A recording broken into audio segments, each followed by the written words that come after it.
एक बहुत बड़े आदमी का बेटा था, पढ़ता लिखता नहीं था। किसी ने कहा कि वो गुरुजी बड़ा अच्छा ट्यूशन देते हैं, उनके यहाँ भेजो अपने बेटे को, तो वो जरूर पढ़ा देंगे। तो पैसे की कमी नहीं थी, बहुत बड़े गुरुजी के यहाँ पढ़ने भेज दिया, पर वो पढ़े ही नहीं। अब पिताजी को लगा कि इतनी बड़ी फीस में दे रहा हूं, जरूर पढ़ा दिया होगा। एक दिन गए मिलने उनसे और कहा कि महाराज बेटा पढ़ रहा है मेरा। अब उनको लगे ये कह दूं कि ये नालायक है, ये कभी पढ़ेगा ही नहीं, ये तो नाराज हो जाएंगे सेठ जी, तो क्या कहूं। तो मास्टर जी बड़े होशियार थे।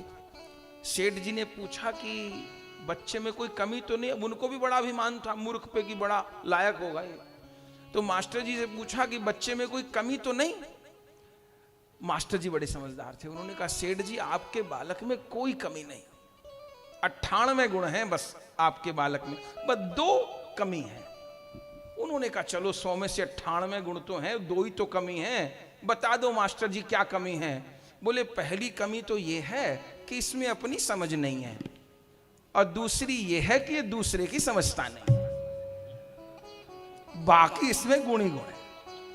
पहली कमी ये है कि इसमें अपनी समझ नहीं है, दूसरी ये है कि दूसरे की सुनता नहीं।